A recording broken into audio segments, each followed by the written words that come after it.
नमस्कार, मैं हूँ एसके रवि और आप देख रहे हैं पलामू न्यूज़ लाइव। खबर की आखिरी छोर तक हकीकत, खबरें विस्तार से।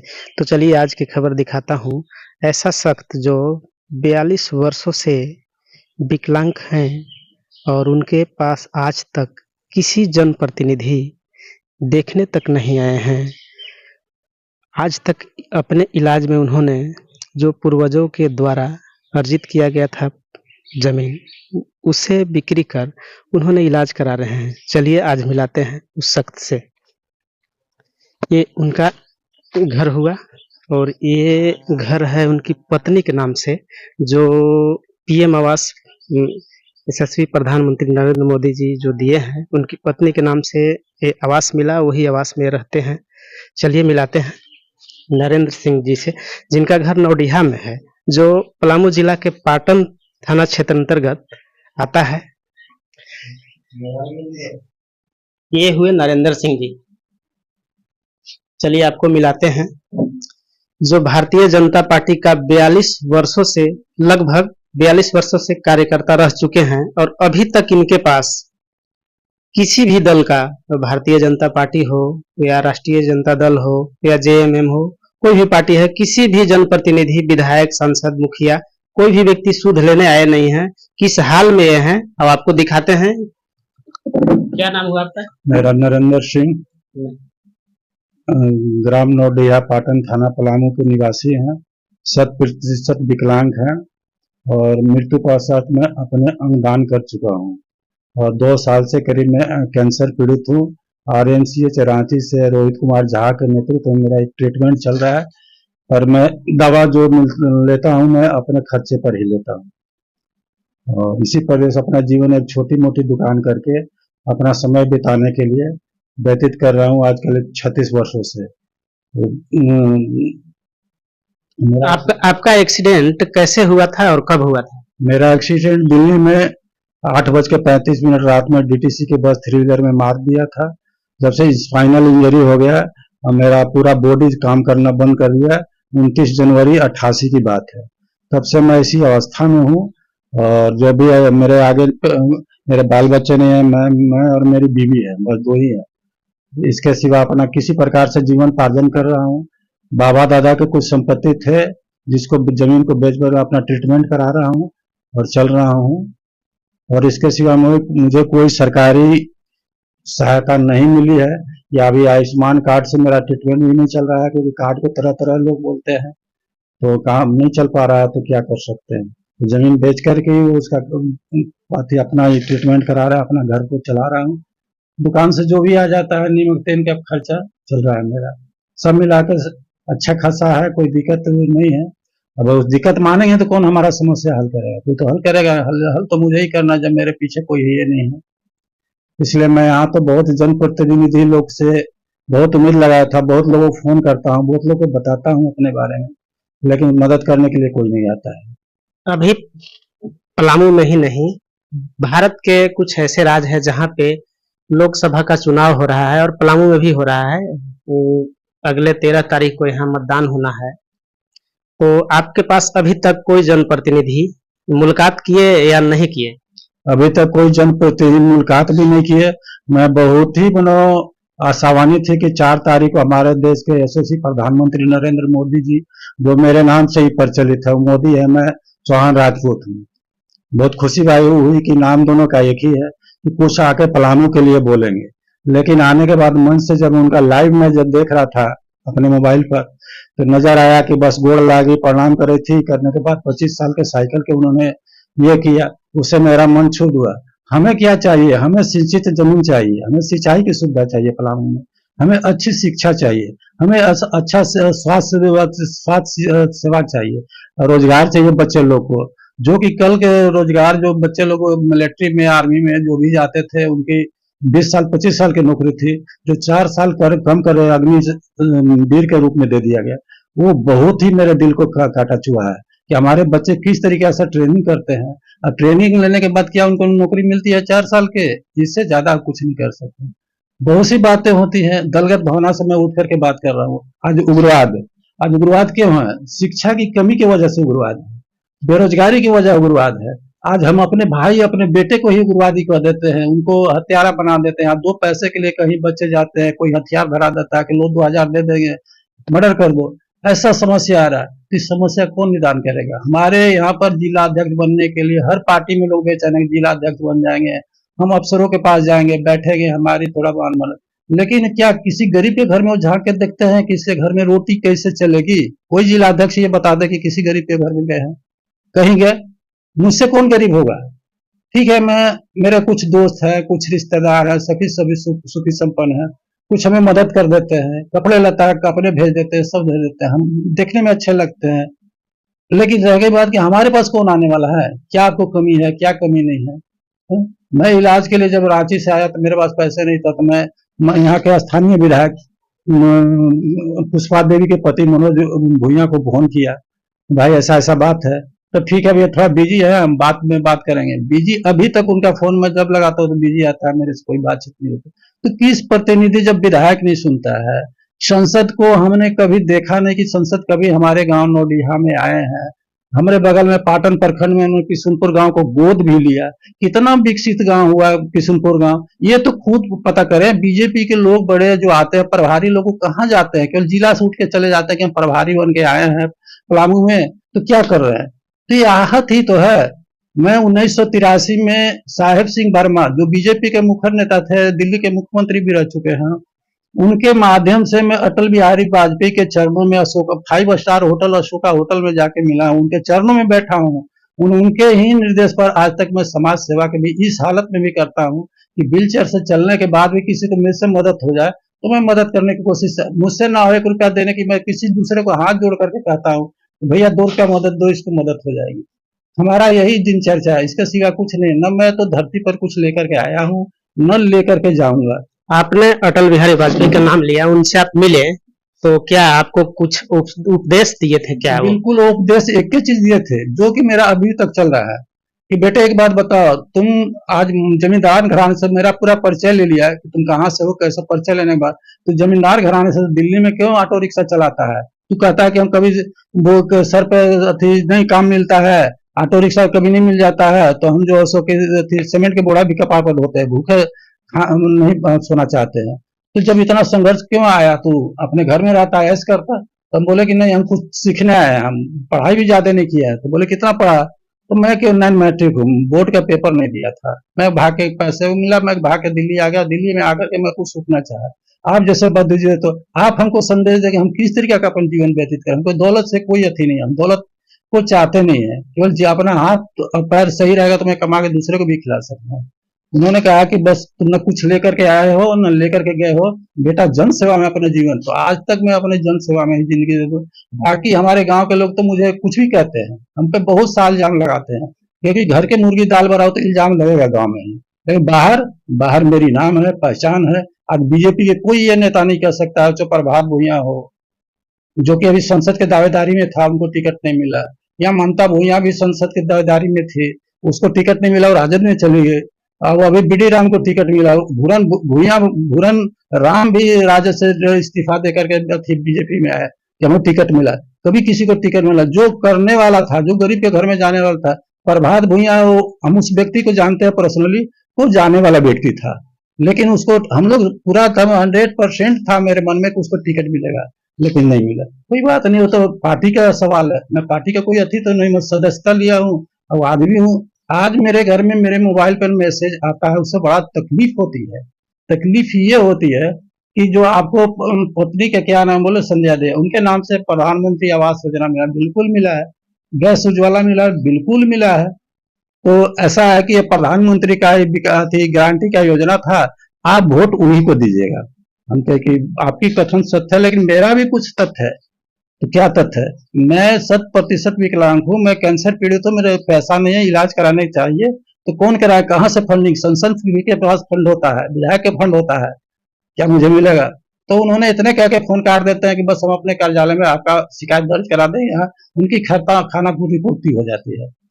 तो बताया जाए हम लोग की किस कहाँ जाए, किस जगह जाए, किसके पास समस्या रहेगी जो हमको समस्या निदान करेंगे। आपके क्षेत्र का कैसा सांसद होना चाहिए, कैसा जनप्रतिनिधि होना चाहिए जो आपकी समस्या का समाधान होगा? कारण है कि आपने लगभग 40-42 वर्षों से भाजपा का कार्यकर्ता रह चुके हैं। हमारी यही मंशा है कि हमें वो सांसद चाहिए, एकदम दलगत भावना से ऊपर वो सांसद चाहिए जो कि हमारी समस्या को ले जाके लोकसभा में उठाए, कि हम पलामू के लोग दूसरे को हम दे सकते थे, सिंचित हमको कर दिया जाए ढंग से, चारों तरफ से सिंचाई की व्यवस्था ढंग से कर दिया। हमको फ्री कुछ नहीं चाहिए, फ्री मत दीजिए। बिजली भी देते हैं तो हमको थोड़ा हाफ कट करके दीजिए, फ्री मत दीजिए। हमें यदि राशन भी देते तो 2 रुपया किलो लेकर के दीजिए, हमको लाभार्थी मत बनाइए। लाभार्थी बनाने क्या होता है कि हम आलसी हो जाते हैं, हम कमाना नहीं चाहते हैं।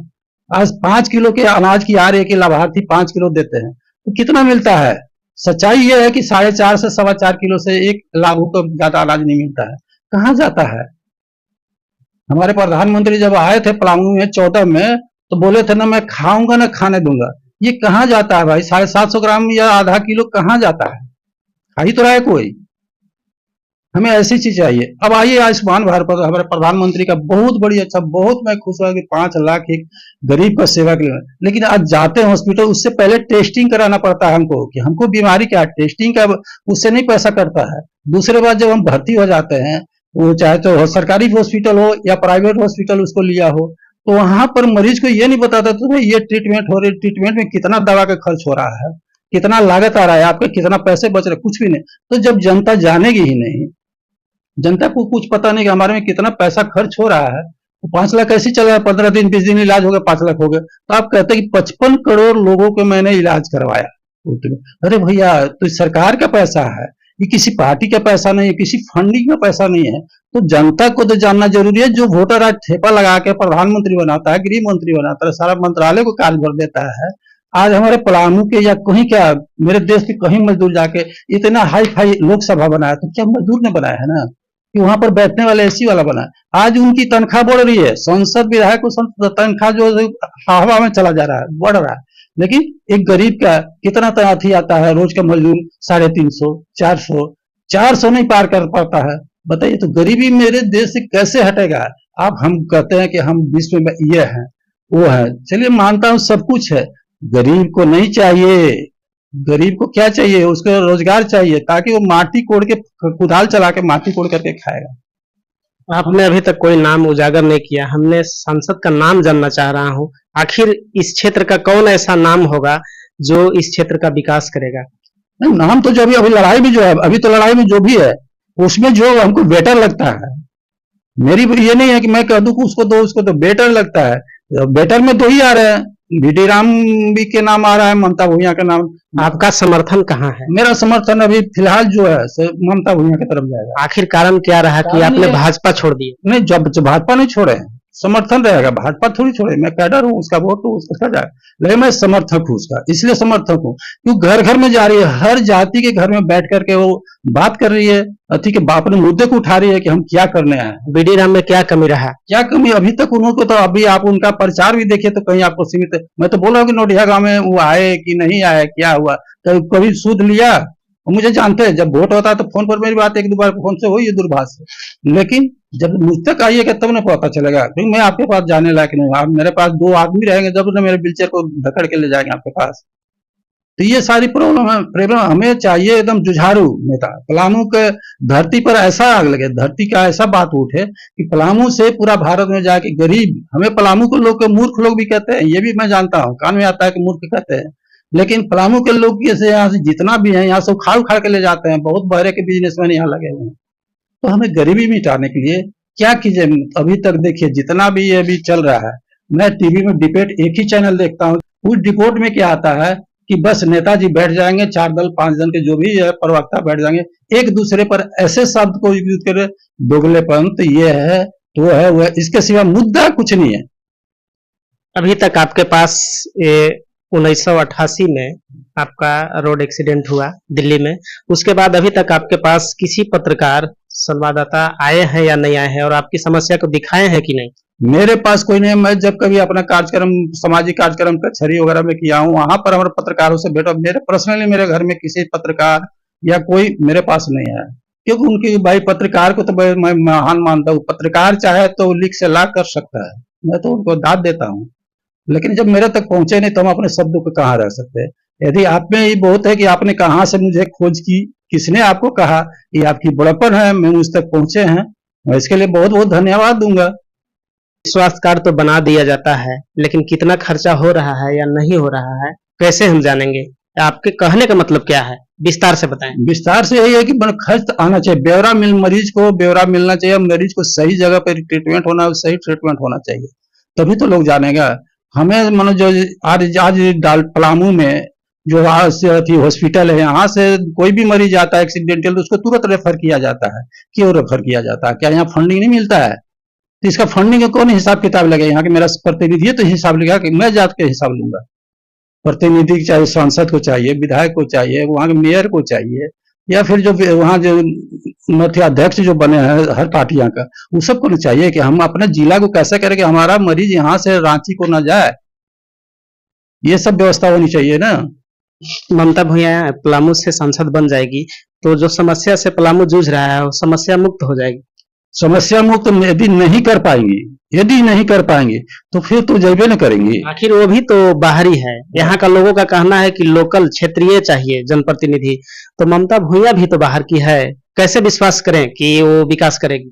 कैसे विश्वास नहीं करे? तो टिकट देने वाला जाने कि हम बाहरी को दे रहे हैं कि घर वाले को दे रहे हैं, तो टिकट देने वाले को पर निर्भर है। वो तो जिला अध्यक्ष बताएगा कि बाहरी है कि नहीं है, तो जिला अध्यक्ष को उस पर साबित। यानी कि आपने 42 वर्षों से एक कार्यकर्ता किसी दल का यानी भारतीय जनता पार्टी का रह चुके हैं, आपको अनुभव है वो विकास करेगी, आपका यही कहना है? बिल्कुल विकास करेगी, बिल्कुल करेगी, इसलिए कि सोच उसका अभी नहीं है, नए अच्छी है राजनीति में, पहले उसका नाम सुना है, पहले आई है और बहुत छलांग लगाई है। ऐसी बात नहीं है छलांग, उसका मंतव्य मैं देख रहा हूँ बहुत अच्छा है, बहुत बोल अच्छी रही है, क्योंकि कम से कम उसकी बोली में एक अच्छाई है कि उन्हें हर बात को उठा रही है, हर बहन के, हर माँ को पांव को छू रही है। 13 तारीख को मतदान करने जाएंगे पलामू के अनेक बूथों पे, उनके लिए आप क्या कहना चाह रहे हैं? मैं तो उनके लिए कह रहा हूँ कि आपके पास जो भी नेता गया हो संसद के रूप में, आप उसको विवेक को देखिए, विवेक के अनुसार आप वोट कीजिए, और आपके हित में होगा। और आप जरूर वोट करते वक्त अब तो नेता लोग घूमेंगे, समय पर समाप्त हो रहा है,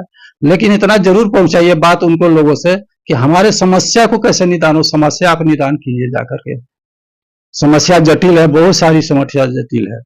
हाँ, एक नेता को मैं जरूर इसमें अभी कोरोना काल की बात बार बार आती है, हमारे बीजेपी के लोग भी दोहराते हैं कि कोरोना काल में ऐसा हुआ, इसके लिए हम 80 करोड़ लोगों को अब चावल दे रहे हैं। कोरोना काल में मैं हेमंत को थोड़ा तारीफ इसलिए करूंगा, हेमंत सरकार को तारीफ, उन्होंने प्रवासी मजदूरों को हवाई जहाज, बस, हर सेवा से लाया झारखंड में। मैं उसको दाद देता हूँ। दूसरा दाद देता हूँ तेजस्वी यादव को। क्यों दाद देता हूँ कि अभी कुछ दिन पहले उनका सांठगांठ हुआ था नीतीश कुमार से, वहां पर महागठबंधन की सरकार चली, उन्होंने चाहे तो अपना समन्वय बना करके जो भी है 5 लाख बच्चों को नौकरी दिलाने के काम किया है। और अभी भी वो घोषणा कर रहे थे कि यदि मेरे इंडिया का सरकार आती है तो मैं बहुत जल्द ही इसमें भर्ती करना है, करोड़ों आदमी को भर्ती करूंगा।